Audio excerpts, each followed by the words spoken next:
Hello everyone, welcome to Tactica, Imperialis and to today's video. Trying something a little different, taking away the face cam for my thoughts on videos. And today is going to be my thoughts on the online Warhammer preview that took place over the weekend. I'm a little bit late on this, mainly because I've been trying for a long time to upload my most recent teaching video. Don't ask, massive faff, but that's been kind of hogging my internet, so I'm a little bit late getting this out, sorry about that, but I did want to talk about what's in there because I have to say it was an incredibly good show. I know, obviously, there were rather extenuating circumstances that changed it from an Adepticon show to a studio show to an in-your-house show, but I feel like it went off basically without a hitch, aside from one person's webcam not working very well, and we had over 45,000 concurrent viewers at peak. In fact, a lot of people were tracking this in my Discord. I think it was the most viewed stream on Twitch for a bit. That's how huge this preview was, and shows how popular the hobby is even now. So yeah, kudos to GW for pulling off such an excellent show on such short notice with such strange circumstances, and full credit to the chat mods. Oh, Twitch chat, you are a thing. Anyway, I'm not going to talk about that. We're here to talk about what was actually revealed during that stream. The first of two reveal streams, and I will definitely be doing my thoughts on for the second one as well. But we've got plenty to dive into. And luckily, they actually rearranged the article to put it into chronological order rather than having to go in reverse chronological order like we usually have to do with these sorts of videos. So we start off with the Warhammer Storyforge. These guys are essentially the animation studio that GW now has.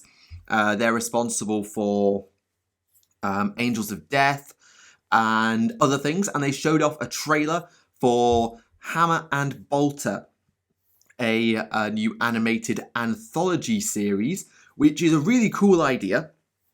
And they showed off the trailer for Death's Hand, the first one of them, which I was really impressed with. This was the opener to the entire show.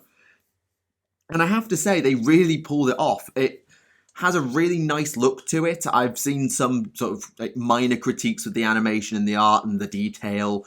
But as someone who's not an animator and who's not an artist, I was very impressed. The music, whilst it was very loud and dubsteppy, is not kind of my scene. It worked well for this sort of loud, action-packed trailer, with the Assassins and the Inquisition and Tempestus. There was a real mix of stuff, and it talks about all the backstabbing and the skullduggery in the background of the Imperium. So it's good to see that there's an appetite in the Warhammer Studios for getting into the nitty-gritty of the Imperium, as well as the grandiose stuff with the Indomitus Crusade.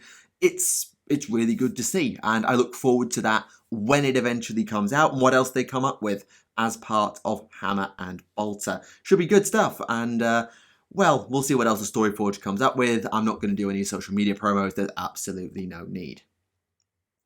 Then this happened. Oh, this.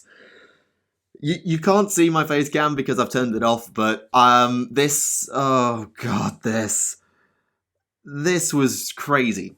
So this was the Lumineth Realm Lord showcase for Age of Sigmar. This was the Age of Sigmar portion of the show, and this Elf for Wealth trailer, where they combined The Price is Right, Family Fortunes, and general memery with elves. And it shouldn't have worked. Me and the people watching it together in my Discord were just WTFing all over the place, but it was really actually quite impressive, and it was very funny. And what they showed off once the trailer was sort of through the meme section was, well, in some people's minds, an even bigger meme, and that's this thing. So this is Avalanor, the Stoneheart King, as he is known, and he is obviously known by many names because the internet is a place for memes and lols and all of that fun stuff. I saw Holy Cow, Battle Cattle, I think, was the best one Twitch chat came up with. There were plenty of memes around this model. And I'm going to be honest, this model should not work. I should utterly hate this model. As a Lumineth player to be, as someone who has got an interest in elves across the board, and I'm certainly going to have an army of Lumineth because I love the spearmen, I love the cavalry, I love the Light of Eltharion, I was going to get some Lumineth.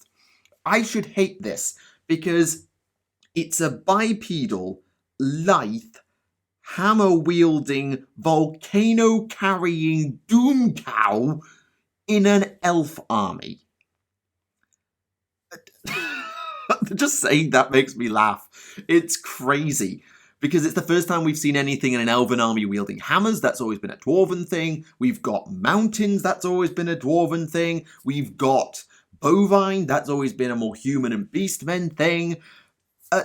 I can't help but love this model. And when you look at the trailer and you see the army shot where you've got this thing, Teclis, the spearmen, the cav, the archers, and the other units that they revealed at the show, it fits.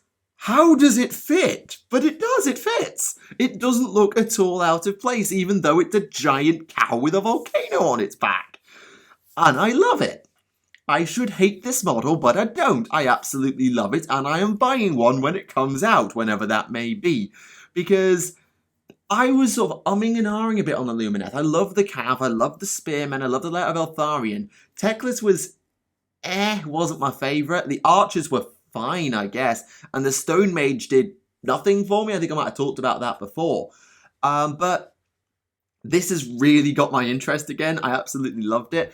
And this is the named character version, the Stoneheart King of Valinor. But they also have a non-named character version. I'm not going to zoom this one in.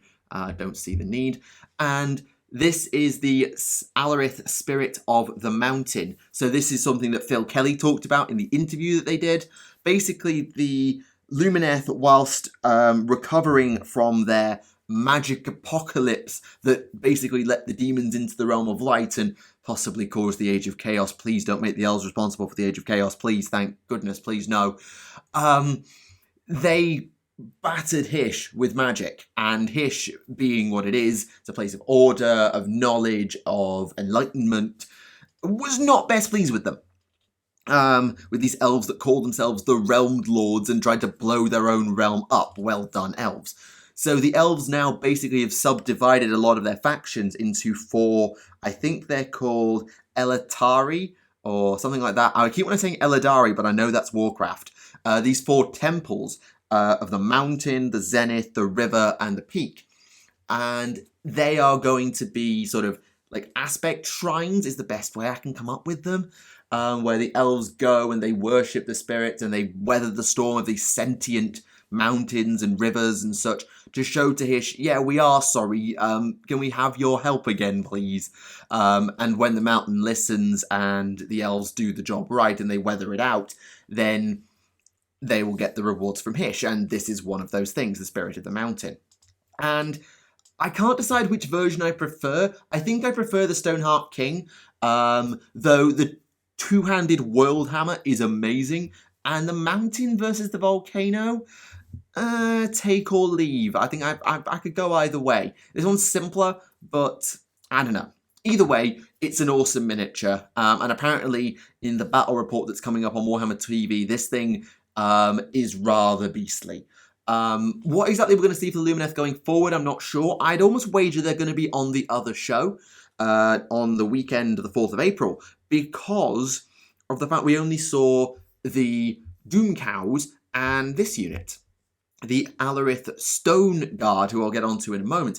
But since we've only seen 2 boxes, 3 units, based around one of these 4 temples, I'm thinking we may get to see one of the other temples revealed as part of the 4th of April stream. Just they subdivide it up a little bit like they would have done at Adepticon. I don't know, just an idea. But now we need to talk about the Alarith Stone Guard. Okay, so we've got elves with ridiculous hats with cow heads on it, wielding great hammers. Okay, so these guys are kind of the successors to White Lions of Chrace or Swordmasters of Hoeth, you might say. Particularly the White Lions of Chrace, who've been retired and are not in Cities of Sigmar, whereas I think the, actually the Swordmasters of Hoeth didn't survive either, I don't think. But they're that sort of heavy weapon wielding elf unit with big smashy weapons to go and smash your face in. And in that aspect, they are exactly what you'd want. Admittedly, taking hammers is kind of stealing off the Duardin, but the Duardin now have axes and swords with the Caradron and the Fire Slayers, so it kind of is okay. It's a little bit copyright infringement, but it's AOS, it can play a bit more fast and loose with the fantasy established tropes. The one thing I have an issue with is the hats. Like, from the neck down, I think these models are absolutely lovely, and the banner I think is absolutely gorgeous. I just think the hats are a bit much. Like, you could take out the tower bit between like the top of that crest and the bull's head and just lower the bull's head down a bit, and I think they'd be okay. I watched Kirioth's video and he suggested you just use the bull head as like a mask, like a death mask type thing. And while that would be an interesting experiment, I think that might work as well. I think you'd have to tinker with it a bit, but it could be a really nice way to make them look a bit more imposing in some ways. And these guys are classed as the elite infantry of the Realm Lords. So we've seen some medium to heavy cavalry, some decent light spear infantry, bow infantry. Now we've got these heavy infantry here. What else we're going to get for the Lumineth? Because at the moment they're at a roster of 4 units, 4 heroes, and a monster, which is a bit small. Certainly a bit imbalanced. I know the Ideneth are sat at... What are the Ideneth at? 2 Namati, 2 Achelian Guard, 1 Alapex, 1 Leviathan. That's not a battle monster, that's separate. Okay, so we're nearly at Ideneth levels in terms of unit roster, but we're a bit behind the Daughters of Cain. I feel like because of these 4 aspects, these 4 temples, that we're going to see more, but I'm willing to be corrected. If this is all we do get, and then maybe there'll be the odd other small unit or bit of cavalry, a war machine, sprinkled around the other ones, I don't know. We will see. But I'm interested to see where we go with it. I just think these Alaris Stoneguard need a little bit of a tweak. But it's not too bad. Then on we go. We go through Middle-earth. I'm not going to stay here for too long because I don't play Middle-earth. But if I did play Middle-earth, I would definitely play Rohan. I actually had a small bit of Riders of Rohan and the old Metal Aemma back in the day. I actually had the Metal Aemma and some Riders of Rohan. And so seeing Aemma redone with spears and swords and helms and shields and heads and helmets, and there's a lot of options there, which is good. I like to see that. Like, heroes with options is always good to see, and we'll get to more heroes with options later. But yeah, good stuff. Nice design. I think GW have got over the sort of uncanny valley that some of the, or maybe not uncanny valley, but the weird like look that some of the early Middle-earth miniatures had. The 300 and that Legolas face in particular come to mind. They seem to have got that sorted with Aemma, even if apparently he's not a great copy-paste of the character from the movies. I don't think he really has to be, does he? No, let's move on. Now, Psychic Awakening. So, Psychic Awakening 6 is now sort of out/delayed. So the book is out on EPUB and the miniatures are delayed because of GW's global shutdown. We understand that and we accept that. But Psychic Awakening 7 is approaching apace, that being, of course, Engine War. And Psychic Awakening 8 has now been formally, officially revealed. And that is going to be War of the Spider, headed up by a miniature that we all knew was coming because they had teased it and then some people leaked it. I'll have a word about that in a minute. We have Fabius Bile. Really nice trailer again. There's some really good trailers actually they put out for this show. And they actually did this sweet little transition with the new look Warhammer community from old Bile all the way through to new Bile. So that was the old, and this is the new. And it's an impressive upgrade. It still very much feels like Fabius Bile, whereas some of the characters like Shadow Sun was changed drastically. Like, I know it's Commander Shadow Sun, but at a glance, would a casual not Tau person be able to say, oh, that's the same character as we had before? It was such a drastic shift that you might not get everybody. Ghazghkull, huge upgrade, huge fan of Ghazghkull and Shadow Sun, to be fair, but they were big changes to their silhouette and their presence, if you will. The Primaris upgrades, Ragnar is a great upgrade, Mephiston's a great upgrade, But Drazhar was drastically shifted. Jane Zar was rather drastically shifted in some ways, though it's still identifiably Jane Zar. But Bile, they very much kept true to the old miniature for Bile, which is great to see. He's still got the flesh coat, albeit without the screaming face in it. Still got his liquefier gun, still got his cane, still got his backpack with his surgeon's tools. It's still Fabius Bile, and it looks good. I can actually see his power armor underneath, so he actually does look pretty impressive. This old man who's seen it all and is absolutely a badass and also a monster. And his hands are giving people nightmares, and I completely understand why. So it's a cool upgrade, and he's got a lot taller, as you might have noticed when I did the little transition. He's not been Primaris yet, but I'm curious if in Psychic Awakening 8 War of the Spider, we're going to see that come up. So War of the Spider is another triple threat battle, same as Greater Good was, and it pits a Torchbearer host of the Custodes and Sisters of Silence, aka the Talons of the Emperor, who are now back together, joined by the Officio Assassinorum for this engagement, against the Death Guard, who get their Plague Companies, so they get their sub-chapter tactics, because of course they do, and a Chaos Space Marine faction, which is a renegade chapter that the Torchbearer host were due to visit, and they are now in league with Fabius Bile. And this creates the third faction, the Agents of Bile, a new Chaos Space Marines sort of subgroup, maybe not quite on the same level as the Thousand Sons and Death Guard, maybe more on the level of like the Red Corsairs or one of the other legions within the Chaos Space Marines Codex, where they get unique rules. And that's just excellent. I think there'll be plenty of upgrades. Maybe we'll see the Glandhounds in rules form, Twisted New Men Cultists, who knows? And there'll be some really cool stuff in the Agents of Bile. I like that a lot.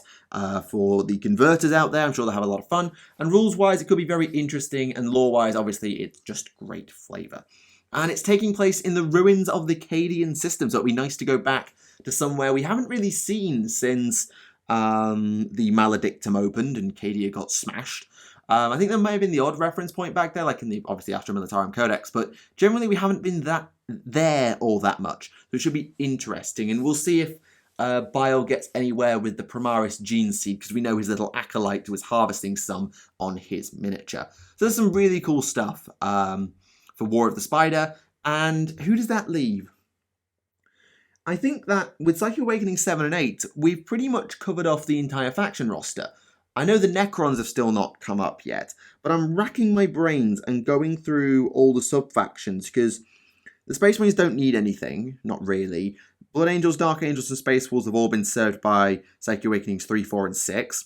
The Thousand Suns were sorted in 4, the Grey Knights were sorted in 4, the Death Guard are getting sorted in 8, Chaos Space Marines have been gone through twice, Demons are in 7, both sets of Knights and the Mechanicus are in 7, Orcs are in 6, Tower in 5, Eldar and Dark Eldar were in number 1. We've pretty much covered off the entire roster. So I think we're going to have to see a Necron update for Psychic Awakening 9. Who they'll fight? Probably some Space Marine chapter who are mostly famous and just want their own little subset of rules. I'm not sure who it'll be, but there could be something for that. And if there is a Psychic Awakening 10, that'll be where the last box game is. I think 10 would be about as many as we need before we wrap up Psychic Awakening.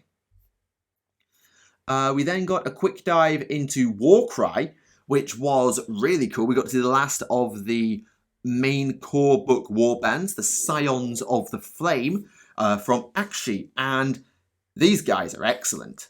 Honestly, like, this is an immolator, and they're created in a ritual during which this one, the priest character, sort of eats Akshian Realmstone.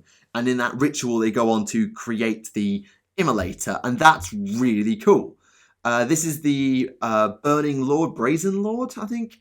I forget. It's been a bit of time since I got a chance to rewatch the stream.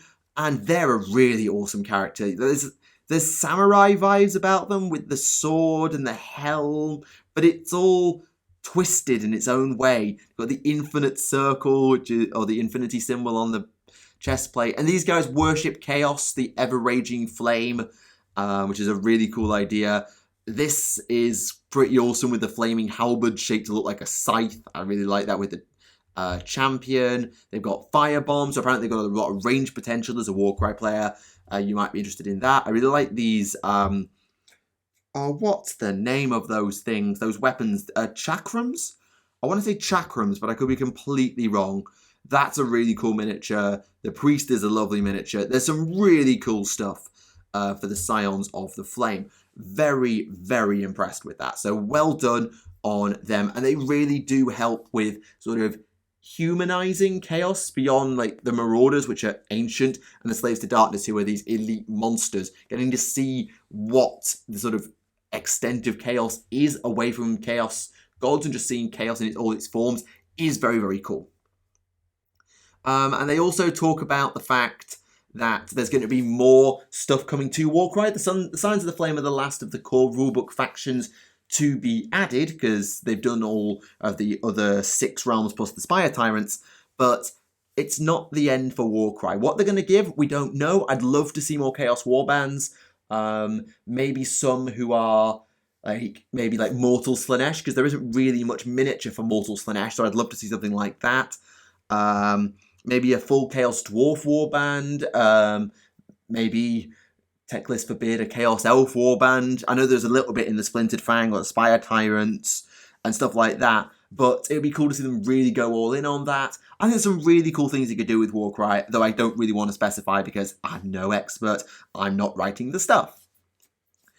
And then we finish on the pride of the Horus Heresy and another meme. This trailer was ridiculous. It was a dating ad crossed with Marks and Spencer's, crossed with Horus Heresy, crossed with just ridiculousness. We were watching this together in a little snarkathon in my Discord server, and we were all just like, what the flippin' heck is going on? Like, we were just laughing the entire time, but also completely confused. But I need to say this, we all knew what was coming, because some people decided to leak the images of the bannerhead and the filled-in bannerhead, and that told us that we were getting the Lion about 5 hours early. This wasn't 5 days early, when, you know, it might make sense for there to be leaks because there's still some time you could build up some hype. No, the show was starting in 4-5 hours, and you just had to leak it and shove it on all the socials, so I knew what was coming before the show even started. And I wasn't best pleased. And Twitch chat obviously knew, because they were constantly just like, show us the Lion, show us the Lion, show us the Lion. Stop leaking things. Leaks are only good at ruining the hype. If this trailer had come out completely unannounced, with no hype, and I'm not saying GW were helping with this, because they emailed at the start of the show, their like circular email about the show, literally said, the Lion, yes, really. Well done, G-Dubs, good one there. But can we stop leaking stuff? Because it ruins all the fun of seeing these things for the first time. Like, the Lumineth Doom Cow blew our minds, because we had no idea it was coming. Sort of. I still didn't understand. I didn't see the completed filled-in bannerhead until after the Lumineth had happened. But the Lion I'd seen hours before. Stop leaking things, please. It ruins the fun, and it ruins the hard work of the designers and the people who make these trailers. It ruins it, okay? Rant over. Now, the Lion. This is a really good miniature. It's not my favourite. Now, obviously, I have my biases. I am a huge Thousand Suns fan. The Magnus model will always be my favourite, no questions, ifs, buts, or maybes. But it's a very solid miniature. I don't think this is the best version of the Lion. The one in the trailer has him with his helmet off, and he's wielding the Lion's sword instead of the Wolf's blade, which is what that thing is. That's his monster hunting weapon, by the way, not a weapon he got off Lehman Russ. There is a difference. In essence, this is the least good version of Lion, in my opinion. The one where he's got his helmet off and the sword just I don't know, it has more character to it. Certainly without the helm, he actually looks like he's this angry, like, not quite stoic killer. He is angry at these Space Marines and he's going to town on them. And it feels that way. With the helmet on, and we talked about this a little bit while we were filming Adeptus Podcastus, because we filmed it a little bit late. It kind of looks a bit static with the helmet on. It doesn't look like there's a lot of force behind the swing. Whereas when he's got his helm off, it looks like he's really yelling, or at least like angry and putting some effort into swinging that sword around to take off that poor Space Marine's noggin. I don't know. It's a really nice miniature. The detail's great. My one concern is because of the intricacy of the Dark Angels miniature range in general, is his detailing needs to really make him stand out for a reason other than he be tall. Because all the Dark Angels are really intricate, and he's obviously not wearing the same armor as they is or anything like that, but I just worry he'll blend in a little bit compared to, say, the Sanguiniuses, the Magnuses, even the Law Guards of this world. He'll blend in a little bit because of the way he's designed. But I don't know, that might be me just overthinking it because I haven't seen him on his singular base stood next to actual Dark Angels. I don't know. But it's a really nice miniature nonetheless, and I'm very, very pleased with it. And I think when they get round to Jagatai Khan, they'll really bring out all the stops to get the Khan's bike version in particular looking awesome. We'll see. And then, of course, once he's done, because the Constantine Valdor rules told us so, we are going to get the Emperor. One day, soonish, maybe in a year or two, we're going to get the Emperor. And I can't wait for that miniature. There was one other thing that they sort of talked about afterwards. Lieutenant Amulius, the event-exclusive miniature for Adepticon, is available now on online made-to-order. So you can order this miniature, and when GW reopens, whenever that is, whether that's in May the 2nd, when they're due to reopen, or when if it's later, depending on how things go, they will make these miniatures and ship them out. But that's the only miniature at the moment you can actually buy on GW's website because of the shutdown. So if you are wanting a web store made only of Primaris Lieutenants, well, you've got your wish for a little bit. So that's something you can look forward to if you want to get your hands on that miniature. And that is everything. That is my thoughts on the Warhammer Preview Online, the first of the two that are coming in this period of time. I have to say, it was a really good show. Like, taking out the issues with having to move to an online format and then moving to people's attics, like Wade's Price's attic, for example, they handled that transition really, really well. Shout out to the Twitch chat mods. Throne knows how you managed. And I think the show went off really, really well. The interviews were really interesting to listen to, like for Phil Kelly, Ben Johnson, Andy Hoare for the Horus Heresy, and others. There was some really interesting stuff said, so I'm really pleased with the show. In terms of what was revealed, it was a little bit light in terms of Adepticon wanting to cater to everything, but I think that's what the second preview's for. We'll see Blackstone, we'll see Aeronautica, we'll see Titanicus, we'll see Underworlds, we'll see all that stuff in the second show, and I think we'll also get a little bit more Lumineth in that show as well, because we only saw the 2 boxes revealed in this stream. But it was a really good show, I really enjoyed it, and hanging out with a few friends and doing a snarkathon in my Discord server was great fun. And I am opening up my Discord server a little bit, so if you look around Twitter toward the end of this week, I'll be tweeting out an invite link so you can join me in my server, just as a little social space for people. Obviously with all the isolation that's going on right now, people need a social space. So I've opened up my Discord a little bit, because I'd normally only promote on stream. So you're welcome to join there and maybe join us for a snarkathon of this next stream, the Lumineth Battle Report. I'm definitely snarkathoning that. So there should be some good fun there if you are interested. But for now, thank you very much for watching. This has been Tactica Imperialis, and this has been my thoughts on the first ever online Warhammer preview. Thank you very much for watching, and I'll see you all again. Bye for now.